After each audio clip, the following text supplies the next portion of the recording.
एक लड़की थी, नाम था पीहू। ना माँ थी ना बाप, एक झोपड़ी में अकेली रहती थी। हर रोज सड़क किनारे बैठ जाती थी, फटे कपड़े, गंदे बाल और आंखों में भूख की जलती हुई आग। लोग आते जाते, कोई दान देता, कोई थूक के चला जाता, लेकिन पीहू कुछ अजीब थी।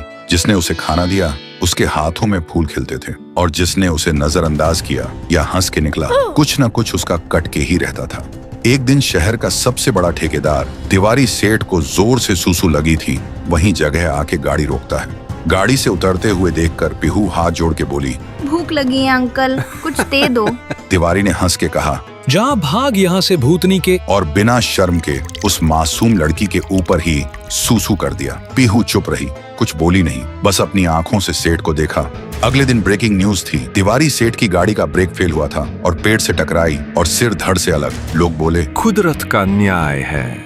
लेकिन कुछ समझदार लोग धीरे से बोले, न्याय नहीं, ये उस भूखी बच्ची का श्राप है। और एक रात एक कॉलेज लड़का आया। पीहू ने हाथ फैलाया, भैया कुछ खिला दो, बहुत भूख लगी है। तेरा पेट नहीं भरेगा कभी, चल हट। लड़का बोल के चला जाता है। उसी रात 2 बजे वो लड़का सो रहा था। उसे एक आवाज सुनाई दी, अब तुझे भूख लगेगी, पर खाने को कुछ नहीं मिलेगा, कभी नहीं। अगली सुबह लड़का पागल हो चुका था। हर प्लेट से खाना गायब, जो भी खाना रखता था सब गायब हो जाता था। उसकी जिंदगी से भोजन नाम की चीज ही गायब हो गई थी। धीरे धीरे पीहू की कहानी फैल गई। जो उसे खिलाता है बच जाता है, जो हंसता है मिट जाता है। अब सड़क के कोने पे लोग लाइन लगा के खाना देने लगे डर के मारे। लेकिन ट्विस्ट ये है, पीहू कोई इंसान नहीं है, वो एक भूखी आत्मा है जो सालों पहले इसी जगह पर खाना मांग रही थी, और एक नशे में चली गाड़ी ने उसे कुचल दिया था। तब से ना उसकी लाश मिली ना इंसाफ मिला। उस दिन से वो बच्ची एक भटकती आत्मा बन गई। तभी उसकी नजर पड़ती है शांतिपुर में, सुंदर शांत, जहाँ लोग हंसी खुशी जीते थे, बच्चे गाना गाते हुए स्कूल जाते और रात में लोग छत पे तारे गिन के सो जाते। लेकिन उन्हें क्या पता था, उस सुकून पे अब अंधेरा छाने वाला था, क्योंकि उस गांव में लौट आई थी पीहू। गांव के बाहर एक स्कूल था और उसी स्कूल के सामने पीहू रोज बैठ जाती थी खाना मांगने के लिए। लोग आते जाते देखकर सोचते थे कोई बेघर बच्ची होगी। एक रात स्कूल का एक गार्ड रात में चौकीदारी करते हुए वहां से गुजर रहा था। पीहू उसे देखती है और बोलती है, मुझे भूख लगी है, कुछ खिला दो। गार्ड कुछ नहीं बोलता, सिर्फ घूरता है और अंदर जाकर सीसीटीवी चेक करने लगता है। तभी स्क्रीन से एक लाल हाथ निकलता है और अगले ही सेकंड में वो आदमी गायब। अगले दिन सुबह गांव में हंगामा मच गया। गांव के बीचों बीच एक पेड़ से गार्ड की लाश लटक रही होती है, मुंह छीला हुआ, आंखें बाहर, और सीने पे एक कागज चिपका होता है, भूख से मत खेलो। सब कांप गए, किसी को समझ नहीं आया किसने किया।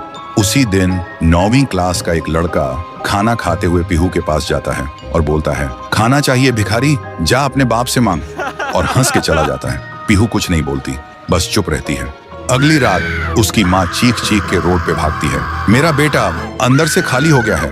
डॉक्टर बोलते हैं, इसके अंदर ना दिमाग है, ना किडनी, ना लिवर, सिर्फ अंधेरा है। अगले दिन गांव के लोग इकट्ठा हो जाते हैं। सब बोलते, जब से पेड़ पे लाश लटकी थी तब से कुछ ना कुछ गलत हो रहा है। किसी ने सजेस्ट किया, शांति के लिए पूजा करनी होगी। फिर रात में एक बड़ा पंडित बुलाया गया। पूरा गांव जमा हुआ था। पूजा शुरू होता है, लेकिन जैसे ही पंडित ने पहला मंत्र बोला, जोर का धमाका हुआ। पंडित का शरीर फट के टुकड़ों में बिखर गया। चारों तरफ खून और मांस के लोथड़े उड़ गए। लोगों की चीख पुकार मच गई और उसी खून से एक दीवार पे लिखा हुआ था, मुझे पूजा नहीं खाना चाहिए था। पीहू के डर ने गांव के लोगों को पागल कर दिया था। कोई स्कूल नहीं जा रहा था। बच्चे खिड़कियों से पीछे छुप के बाहर झांकते थे। लेकिन पीहू अभी भी उसी स्कूल के सामने बैठी मिलती थी, जुबान पे एक ही लफ्ज, मुझे भूख लगी है। फिर एक दिन गांव में एक बड़ा तांत्रिक आया। सुना था 1000 भूत प्रेत भगाए हैं उन्होंने। तांत्रिक गांव में कदम रखते ही एक आदमी से पूछा, ये गांव इतना शांत क्यों है? आदमी बोला, हमारे गांव में एक छाया घूम रही है जो मुझे भूख लगी है बोल के इंसान को निगल रही है। तांत्रिक ने आंख बंद की और जो देखा वो चौंक गया। फिर उन्होंने गांव वालों को बुलाया और बोला, वो बच्ची की आत्मा किसी वस्तु में बंद है, हमें उसका असली घर ढूंढना होगा, वहीं कुछ मिल सकता है। फिर एक रात गांव के 2 जवान साहसी लड़के पीहू का पीछा करते हैं और देखते हैं पीहू एक पुरानी झोपड़ी के अंदर जाती है। दोनों चुपके से झांकते हैं। पीहू एक पुरानी गुड़िया के सामने और उससे बात कर रही होती है जैसे वो जिंदा हो। दोनों देखकर चौंक जाते हैं। फिर अगली सुबह वही 2 लड़के झोपड़ी में जाकर वो डॉल उठाते हैं और ले जाते हैं तांत्रिक के पास। तांत्रिक डॉल को देखकर चिल्लाता है, यही है, इसी में बंद है वो बच्ची की आत्मा, इसे आग में जलाना होगा, तभी सब खत्म होगा। फिर रात में तांत्रिक गुड़िया को आग में डाल के हवन करता है, जोर जोर से मंत्र जप करता है। तभी एक भयानक चीख गूंजती है, मैं भूखी हूँ, और अचानक वो डॉल हवा में उड़ जाती है और सबके सामने उस डॉल से निकलती है पीहू। और जिन लोगों ने उस डॉल को छुआ था उनके शरीर एक एक करके पंडित जैसे फट जाते हैं। ये सब देखकर तांत्रिक भागने लगता है, लेकिन अचानक रास्ते बंद हो जाते हैं। वो पलट के देखता है, उसके सामने खड़ी होती है पीहू और वो बोलती है, तू मुझे जलाना चाहता था, अब तू जल। एक ही सेकंड में तांत्रिक के शरीर में आग लग जाती है और वो जलकर राख हो जाता है। उस रात के बाद गांव वालों को सब समझ आ गया था, पीहू ने सिर्फ उन्हीं को मारा जिन्होंने उसे दर्द दिया था, भूखा छोड़ा था, बाकी सब लोग ठीक थे। अगली सुबह गांव के सब लोग पीहू के सामने खाना लेकर आए और रो पड़े, बोले, हमें माफ कर दो, हमने तुम्हें भूतनी समझा, लेकिन तुम तो देवी हो जो सिर्फ भूखी थी। पीहू ने एक मुस्कान के साथ थाली में से एक निवाला उठाया और जैसे ही उसने वो खाया, उसका रूप हल्की रोशनी में बदलने लगा, फिर वो हवा में मिल गई। उस दिन के बाद पीहू कभी नहीं दिखी। तब से वो गांव वापस वैसे ही हो गया, शांत, प्यारा और खुशी से भरा। उधर ढोलकपुर गांव के लोग बड़े आराम से जी रहे थे, क्योंकि उस गांव में रहता था महाराज राइस्टार, जो अपने गांव के लिए एक शेर था, जो कभी अपने लोगों के साथ गलत होने नहीं देता था। लेकिन उस गांव में छुपा था एक डरावना राज, एक राज जो सबके दिल में था, पर जुबान पे नहीं। गांव के बीच एक सूखा हुआ पेड़ था, जिसे लोग कहते थे श्रापित पेड़। ना कोई उसके पास जाता, ना कोई उससे आंख मिलाता। हर पूर्णिमा के अगले दिन उस पेड़ के नीचे एक लाश मिलती थी। लोग कहते, रात में कोई आता है और लाश छोड़ जाता है, लेकिन कभी किसी ने कुछ देखा नहीं, और देखता भी कैसे। जो देखता वो अगले दिन पेड़ के नीचे होता था। एक दिन राइस्टार ने ठान लिया, बस अब और नहीं, इस राज का अंत मैं ही करूंगा, क्योंकि ढोलकपुर का नाम मिट्टी में मिल रहा था। फिर एक पूर्णिमा की रात राइस्टार चुपके से जाकर पेड़ के पास बैठ गया। रात के 2 बजे एक आवाज आई, Tung tung tung tung tung tung tung tung tung सहूर। और फिर वो पेड़ भूत में बदल गया। वो भूत कुछ अजीब सा था, एक भयानक शैतानी हंसी वाला चेहरा, आंखें बड़ी बड़ी। वो पेड़ चल के एक घर के गेट को जोर जोर से खटखटाने लगता है। तभी एक आदमी डर के मारे आवाज सुन के बाहर निकलता है। वो भूत अपने लकड़ी जैसे हाथ से एक ऐसा थप्पड़ मारता कि उसकी सांस वहीं थम जाती है, और उसी जगह उस लाश को ले जाता है और वापस फिर से पेड़ बन जाता था। देखते ही राइस्टार का दिल कांप जाता है, पर वो कुछ बोलता नहीं। सुबह लोग भीड़ में जमा हुए और राइस्टार ने पहली बार उस पेड़ से बात करने की कोशिश की। पेड़ के अंदर से एक आवाज निकली, क्या तुम सब भूल गए मुझे? राइस्टार बोलता है, तू कौन है? पेड़ बोलता है, मैं हूँ ठुन ठुन ठुन साहुर। एक वक्त था जब मैं भी इस गांव का एक प्यारा सा बच्चा था, लेकिन 100 साल पहले मुझे इसी पेड़ से रस्सी बांधकर उल्टा लटका दिया गया, गांव वालों की आंखों के सामने, और मेरी मौत को तमाशा बना दिया गया, सिर्फ इसलिए क्योंकि मैंने एक राज देख लिया था जो लोग छुपाना चाहते थे, और उसी पल से मेरी रूह इस पेड़ से जुड़ गई।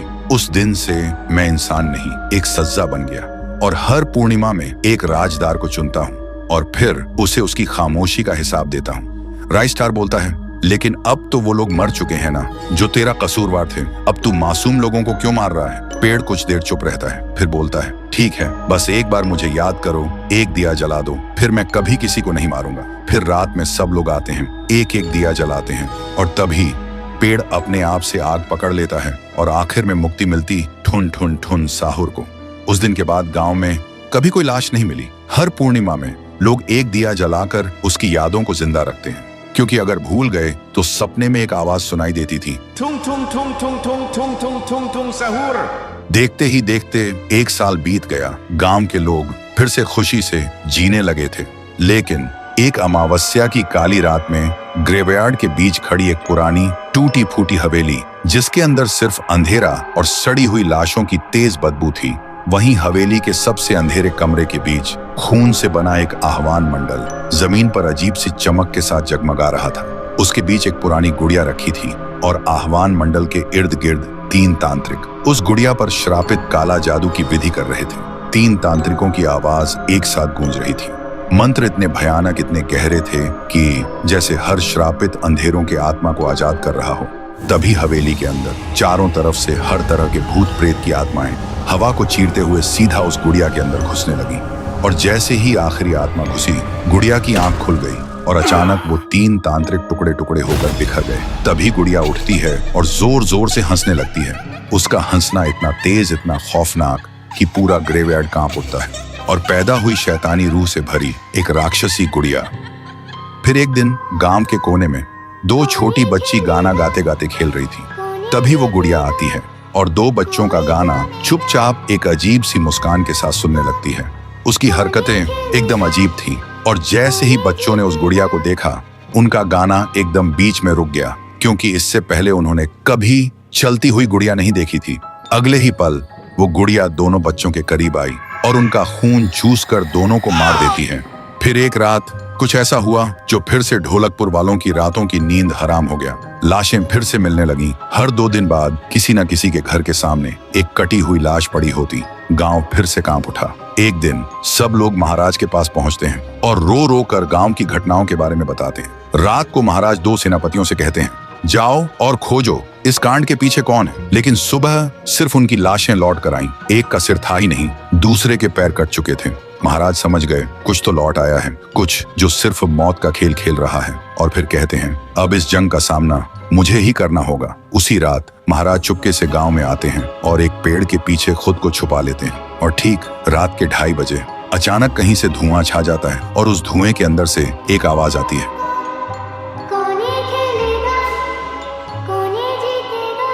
और फिर धुएं के बीच से निकलती है एक गुड़िया, गोल आंखें, एक बेजान सी मुस्कान, लेकिन चेहरा मौत का पैगाम।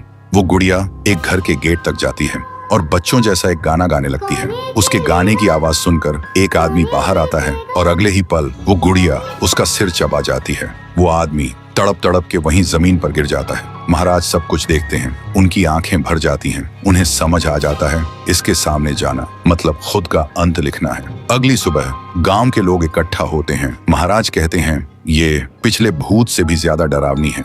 इसे सिर्फ वही हरा सकता है जो मौत को पहले ही हरा चुका है। और फिर एक पूर्णिमा की रात सब लोग दिया जलाकर पुकारते हैं, आप वापस आइए, आपके बिना ये गांव जिंदा तो है पर जीने जैसा नहीं। तभी एक आवाज गूंजती है, Tung tung tung tung tung tung tung tung tung sahur. और उसी देह की आग से एक जलता हुआ पेड़ बनने लगता है और उसी पेड़ में से ठुन ठुन ठुन साहुर निकलता है। तभी फिर से वही धुआं छा जाता है और उसके साथ ही एक आवाज।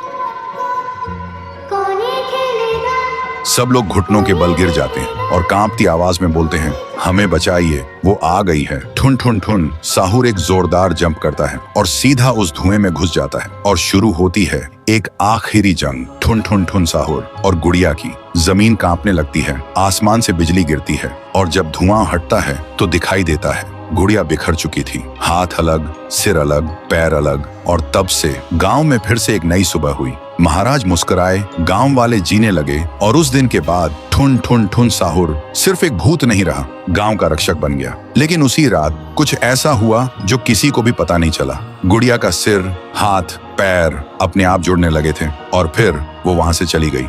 उधर शांतिपुर में शादी हो रही थी। पूरा गांव शामिल था, सब धूमधाम से शादी मना रहे थे। और तभी गुड़िया जमीन में लेटे हुए आती है और अचानक उठकर सीधा दुल्हन को खा जाती है। ये देखते ही लोगों के बीच में अफरा तफरी मच जाती है। कोई भागता है, कोई चिल्लाता है और वो गुड़िया खड़े होकर एक बच्चों जैसा गाना गाती है और फिर एक के बाद एक सबको मौत के घाट उतार देती है और फिर वो गायब हो जाती है। गांव फिर से कांप उठता है। सुबह सब लोग इकट्ठा होते हैं और कहते हैं, वो भूखी लड़की वापस आ गई है। इस बार एक गुड़िया बन के लोग घुटनों के बल गिर जाते हैं और रो रो कर कहते हैं, हे भगवान हमें बचाओ। तभी गांव का मुखिया आता है और गुस्से में कहता है, चाहे वो कोई भी हो, है तो एक गुड़िया ही ना, आज रात मैं उसे खुद गांव से निकालूंगा। फिर रात के ठीक 2:30 बजे मुखिया अपने 2 चेलों के साथ गांव के बीच खड़ा होता है और फिर वही धुआं छा जाता है और वही आवाज। वो गुड़िया धुएं से निकलती है और सीधा मुखिया के पास चल के आती है।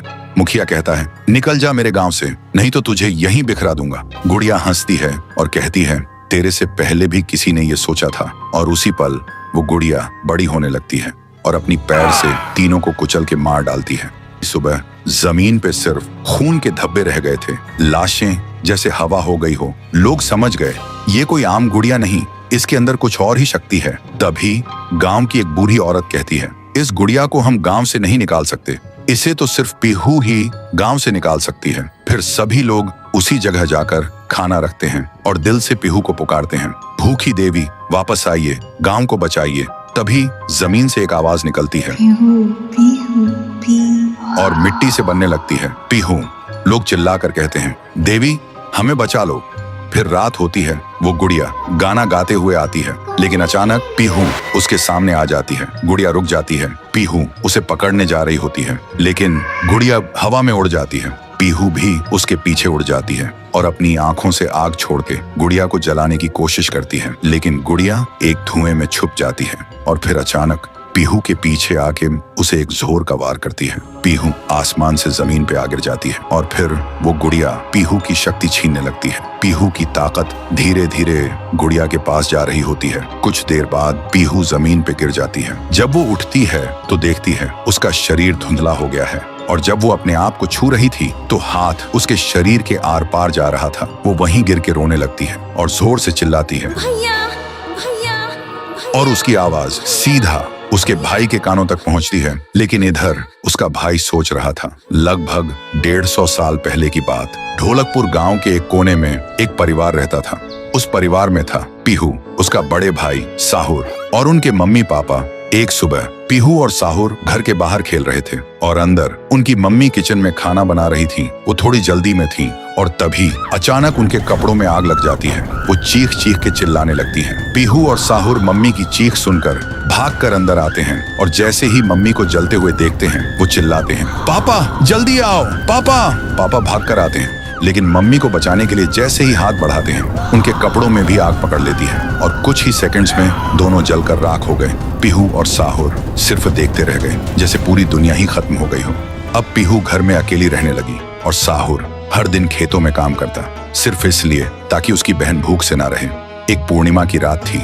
साहुर खेतों से काम करके घर लौट रहा था। तभी उसकी नजर जाती है एक घर की खिड़की पर। वो देखता है एक आदमी किसी का खून कर रहा था। ये देखते ही साहुर के पैर कांपने लगे और जैसे ही वो पीछे मुड़ता है एक और आदमी हाथ में खंजर लेकर खड़ा था। वो आदमी बिना कुछ कहे साहुर पर वार कर देता है। फिर गांव के लोगों को इकट्ठा करते हैं और वही आदमी चिल्लाता है, ये लड़का मेरे घर में घुसकर चोरी कर रहा था और जब मैंने रोका तो मुझे ही मारने की कोशिश की। अब आप लोग ही बताओ इसके साथ क्या किया जाए। गांव वाले गुस्से से भड़क उठते हैं और चिल्ला के कहते हैं, इसे उस पेड़ पे जिंदा उल्टा लटका दो। साहुर गिड़गिड़ाता है, मैं बेकसूर हूँ, मैंने कुछ नहीं किया। लेकिन गांव के किसी ने भी उसकी एक ना सुनी। उधर उसकी बहन रात भर उसका इंतजार करती रही और सुबह जब वो उसे ढूंढने निकली तो देखती है उसका भाई गांव के बीच वाले सूखे पेड़ से उल्टा लटका हुआ है। ये देखते ही पीहू टूट जाती है, जोर जोर से चीखने लगती है और उसकी चीख पूरे गांव में गूंज जाती है। फिर गांव वाले पीहू को भी चोर का बहन कहकर गांव से निकाल देते हैं और तब से साहुर की आत्मा उस पेड़ के अंदर समा गई थी और पीहू गांव के बाहर एक झोपड़ी में रहने लगी थी। रोज एक पेड़ के नीचे बैठकर भीख मांगती थी, लेकिन कोई भी उसे कुछ भी खाने को नहीं देता था।